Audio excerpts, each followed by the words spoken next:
Asia cup के do और die match में पाकिस्तान का बांग्लादेश को जीत के लिए 136 रन का हदफ। बंगाल टाइगर्स पहली विकेट 1 रन पर गिर गई।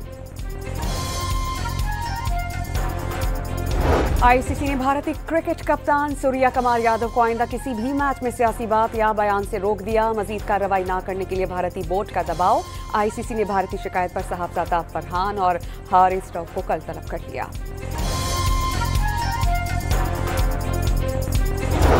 वज़ीर-ए-आज़म शहबाज शरीफ आज व्हाइट हाउस में डोनाल्ड ट्रंप के मेहमान बनेंगे। मुलाकात पाकिस्तानी वक्त के मुताबिक रात 1:30 बजे शेड्यूल्ड।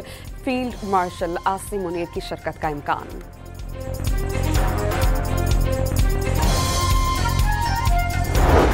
सदर जरदारी सिंध हुकूमत के तर्जुमानों को समझाएं, मुफ्त के मशवरे अपने पास रखें। वज़ीर आला पंजाब सैलाब पर जियाले रहनुमाओं के बयानात पर बरस पड़ी। आलमी इमदाद का मुतालबा कौन खुददार करेगा, मरियम नवाज का सवाल।